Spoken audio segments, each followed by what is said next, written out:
Selamat datang di Lemari Arsip.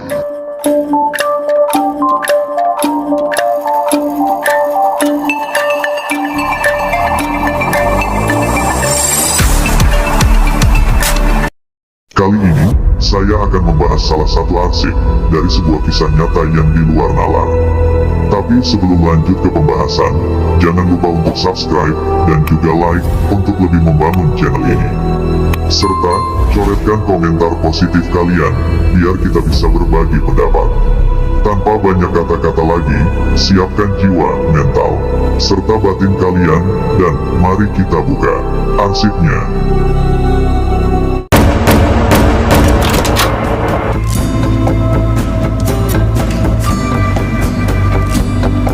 Masa kecil adalah masa yang paling indah, masa yang penuh canda dan tawa, masa berekspresi dan bereksplorasi, tanpa mengenal kata malu, bermain ceria dan gembira, masa tiada beban, yang ada hanya keceriaan.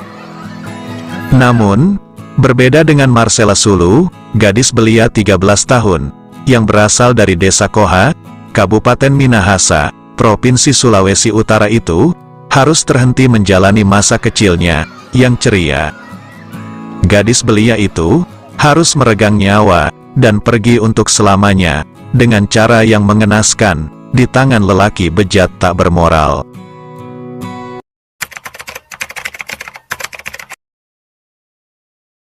Dari keterangan orang tua korban, Edi Sulu, Marcella, keluar dari rumah pada hari Selasa, tanggal 18 Mei tahun 2021, sekitar pukul 18.00.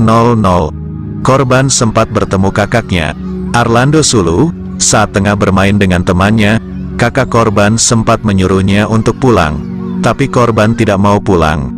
Setelah sudah larut malam, korban tidak kunjung pulang ke rumah. Ayah korban pun keluar rumah untuk mencarinya.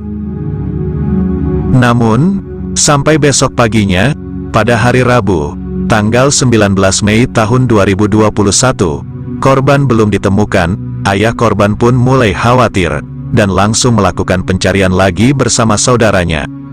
Tapi mereka tidak menemukan korban, sampai pada hari Kamis, tanggal 20 Mei tahun 2021. Ayah korban melaporkan hilangnya Marcella kepada warga, dan akhirnya mereka lanjut melakukan pencarian, dibantu oleh warga Koha.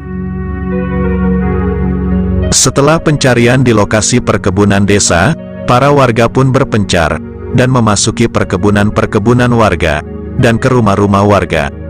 Setelah beberapa lama melakukan pencarian, tepatnya pada pukul 23.30 malam, di lokasi perkebunan, salah satu warga melihat karung berwarna putih, yang ditutupi dengan karung warna tua, tepatnya di bawah pohon pala. Kemudian warga itu pun mendekati karung, dan berteriak dengan maksud memanggil warga lainnya, agar warga lain mendekat, dan melihat sama-sama. Lalu, salah satu warga membuka karung tersebut, karena penasaran apa isi karung itu. Setelah mendekati, dan membuka karung, sangat terkejutnya dia, saat melihat kaki manusia, dan dia melanjutkan membuka keseluruhan karung itu. Dan ternyata isi karung putih itu, ialah korban, Marcella Sulu.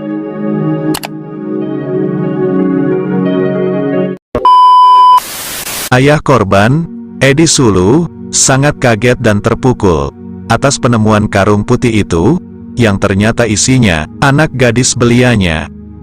Yah, orang tua mana yang tidak terpukul, dan histeris, anaknya yang masih kecil, cantik dan lincah, harus tewas, dengan sangat tragis. Sebelum hilang, dan ditemukan tewas, korban sempat membuatkan kopi untuk ayahnya. Sehari sebelum menghilang, korban ternyata merupakan anak yatim, yang telah ditinggalkan duluan oleh ibunya, pergi selamanya, menghadap Yang Kuasa. Kata ayah korban, dia sempat meminta uang Rp3.000, untuk beli sosis, lalu keluar, dan setelah itu ia menghilang. Itulah terakhir kalinya, korban berbicara dengan ayahnya. Marcella, merupakan anak yang sangat ceria, lincah, dan selalu bahagia. Dia juga sangat sayang, dan peduli kepada ayahnya. Setelah warga melaporkan kejadian ini ke pihak kepolisian, dengan respon cepat dan tanggap, polisi langsung menuju ke tempat kejadian perkara, TKP. Setelah polisi melakukan olah tempat kejadian perkara, mayat Marcella pun langsung dibawa ke rumah sakit untuk dilakukan autopsi atas penyebab kematiannya. Para dokter forensik langsung melakukan autopsi ke jenazah Marcella, dan pada tanggal 22 Mei tahun 2021, hasil autopsi sudah didapatkan. Jenazah gadis belia itu pun selanjutnya dipulangkan ke rumah duka untuk dilakukan prosesi pemakaman. Ayah korban, Edi Sulu, sangat terpukul dan menangis terseduh-seduh sambil membungkukkan badannya di depan peti jenazah Marcella saat jasad Marcella hendak dibawa ke perkuburan Koha Raya di Desa Koha Barat, Kecamatan Mandolang, Kabupaten Minahasa, Provinsi Sulawesi Utara, pada tanggal 23 Mei tahun 2021, dan jenazah Marcella akan dimakamkan tepat di sisi ibunya yang telah meninggal 2 tahun lalu. Selanjutnya, pihak Polresta Manado merilis hasil temuan kasus pembunuhan Marcella Sulu, bocah asal Minahasa, dan sekaligus menyampaikan laporan autopsi terhadap jenazah korban. Menurut Komisaris Polisi, Tommy Arwan, mengatakan, dari hasil autopsi dokter forensik, ada tanda-tanda kekerasan pada alat kelamin korban, dan juga ditemukan luka akibat pukulan benda tumpul pada tengkorak kepala korban, yang berakibat terjadinya tulang tengkorak retak, hingga menyebabkan pendarahan, yang menjadi penyebab kematian korban. Lanjut, dikatakan oleh Tommy Arwan, terkait dengan pelaku, pihaknya masih menduga, jika dalam kasus ini, oknumnya adalah seorang perangkat desa Koha, yang bernama Ferry Kalesaran. Hal ini berdasarkan dari pengakuan sejumlah saksi, yang menyebutkan, melihat Ferry bersama dengan korban, pada saat pertama kali korban Marcella dinyatakan hilang. Sebelumnya, dalam pemeriksaan saksi oleh polisi, salah satu warga desa Koha Barat, mencurigai seorang pria sebagai pelaku pembunuhan sadis terhadap Marcella Sulu. Dugaan warga menguat, karena pria itu, yang menjabat sebagai perangkat desa, menghilang setelah peristiwa itu. Padahal ia sangat gaul, selalu hadir dalam acara duka, tapi saat prosesi duka Marcella, ia tidak hadir. Kata seorang warga, saat korban hilang pada hari Selasa lalu, ia sempat terlihat membawa sebuah mobil desa, gayanya mencurigakan. Tangan satu memegang setir, dan tangan lainnya, seperti tengah menekan sesuatu. Diduga, itu adalah Marcella. Warga menduga Marcella dia sekap. Edi Sulu, ayah Marcella menuturkan, seorang saksi sempat melihat orang itu berpapasan dengan anaknya pada hari kejadian hilangnya Marcella. Setelah mendalami para saksi, pihak polisi langsung bergerak melakukan pengejaran terduga pelaku pembunuhan Marcella, Ferry Kalesaran, yang telah ditetapkan sebagai DPO, Daftar Pencarian Orang, oleh pihak kepolisian, pada hari Jumat, tanggal 21 Mei tahun 2021. Namun, pengejaran polisi tidak membuahkan hasil, dan pelaku belum tertangkap. Polisi telah mengerahkan kekuatan penuh, dan banyak juga relawan dari Ormas, yang turut memburu terduga pelaku, yang disebut buronan nomor 1, di Sulawesi Utara saat itu. Tapi masih juga mereka menemukan jalan buntu.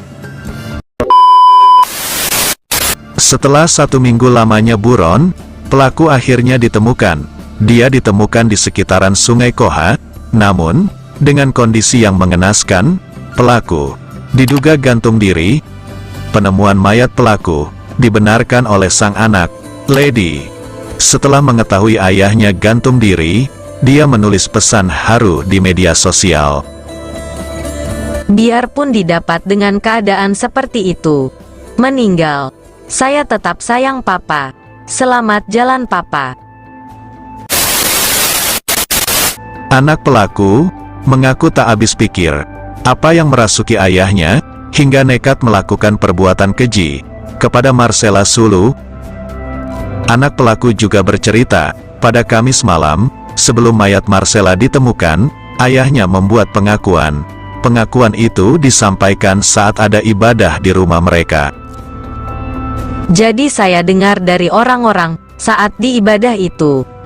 Katanya, Papa sempat minta maaf. Minta maaf karena Papa yang terakhir membawa Marcella Sulu. Dan rasa bersalah. Karena Marcella cuma diturunkan begitu saja. Tutur sang anak. Kondisi jenazah pelaku pun sangat memprihatinkan, karena sudah membusuk, berwarna kehitaman, dan dipenuhi belatung. Jenazah pelaku sendiri terlihat terlilit tali, diduga merupakan tindakan bunuh diri, setelah melakukan perbuatannya kepada Marcella Sulu. Posisi jenazah sendiri saat ditemukan dalam kondisi duduk, tangan berada di tanah, kaki selonjor ke depan, dan leher terlilit tali, pada hari Jumat, tanggal 28 Mei tahun 2021.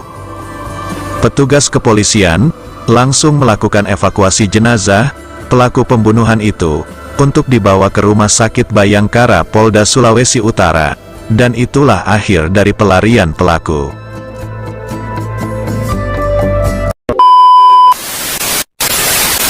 Seperti kalimat yang telah dikutip dari seorang penulis. Hukum karma, siapa yang menabur angin, dia akan menuai badai. Siapa yang menanam, dia akan memanen hasilnya. Dan siapa yang menyakiti hati seseorang, dia juga akan merasakan sakit yang sama.